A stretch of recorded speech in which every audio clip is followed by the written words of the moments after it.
Bonjour à tout le monde, alors aujourd'hui je voulais vous présenter la posture du chat et de la vache. Donc c'est un mouvement qu'on va venir pratiquer ici ensemble. Donc pour la débuter, on peut venir se positionner en posture de la table. Donc c'est une posture à 4 pattes. Donc pour ça, depuis une posture assise, tout simplement vous trouvez votre chemin pour venir déposer les mains dans le sol, bien dans votre tapis. Donc ici, ce qui est important dans cette posture, c'est d'avoir un bel ancrage avec vos points d'appui. Donc vous avez les mains, donc la paume va être bien collée, ancrée dans le sol. Vous allez avoir les doigts qui sont bien écartés. Vous avez le bel ancrage au niveau des genoux. Et n'oubliez pas le dos de vos pieds à l'arrière de votre tapis. Donc tous ces points, c'est vraiment important de bien les visualiser dans le sol. Et alors au niveau de la posture, on va essayer d'avoir les épaules plus ou moins au-dessus des poignets. Et alors les hanches ici au-dessus des genoux pour bien répartir le poids du corps. Vous verrez qu'il y a un espace entre les deux genoux. Donc vous ne devez pas les avoir collés, vous pouvez vraiment les écarter plus ou moins à la largeur de votre bassin pour que ce soit agréable et stable.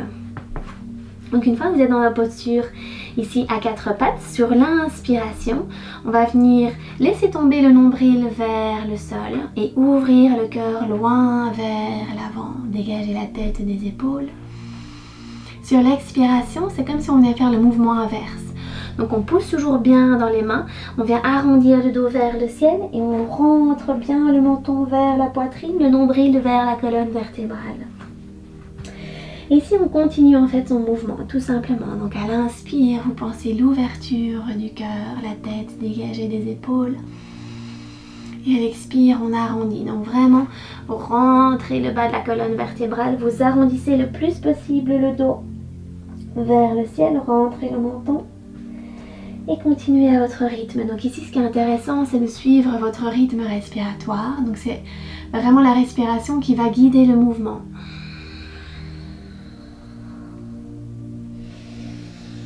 Donc ici, ce léger mouvement, ce petit enchaînement de posture, il est vraiment très chouette à réaliser au réveil par exemple.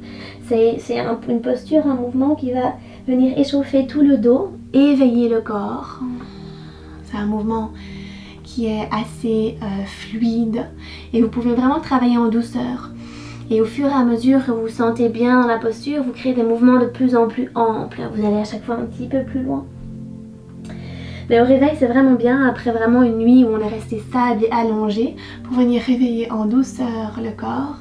C'est une posture, un petit enchaînement très facile à réaliser chez soi et qui fait vraiment énormément de bien. Ici, je voulais vous montrer une petite modification si vous le souhaitez. Donc si par exemple les poignets viennent vraiment tirer, je vous invite à par exemple déposer les avant-bras dans le sol pour soulager les poignets. Et ici faire le même principe. Donc à l'inspire, on vient ouvrir le cœur, on laisse tomber le nombril vers le sol.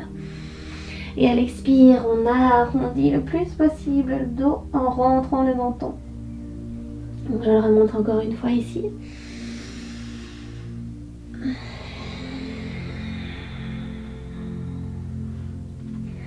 Parfait. Et alors si vous voulez travailler en même temps votre respiration, il y a un petit exercice très facile à faire. En fait, on va venir dans le mouvement compter son inspire et son expire. Donc ici, je vous invite à commencer par peut-être 3 secondes. Vous pouvez augmenter le nombre de secondes en fonction de votre capacité respiratoire. Donc ici, je vais montrer avec 3 secondes. Donc ça va être assez simple. On va respirer, inspirer pour 3 secondes. On va bloquer la posture ouverte en bloquant pour 3 secondes la respiration. On va expirer pour 3 secondes. Et même chose, on bloque la respiration en mouvement quand on maintient la posture ici du chat pour 3 secondes également. Donc je vous le montre une fois ici. Vous pouvez évidemment pratiquer autant de fois que vous le souhaitez chez vous et surtout avec le nombre de secondes que vous souhaitez. Donc ici, ça va venir inspirer par le nez pour 1, 2, 3, on bloque 3, 2, 1, expire, 1, 2, 3, on bloque, 3, 2, 1, je montre encore une fois, inspirez, on bloque, expirez, on bloque, et à chaque fois on relâche. Le dos qui est plus ou moins plat. Et pour sortir de la posture, on peut retrouver une posture assise, les jambes croisées en tailleur, retrouver une verticalité dans le dos. Et voilà, c'était la posture du chat et de la vache. Merci d'avoir suivi cette vidéo et à très bientôt. Namasté.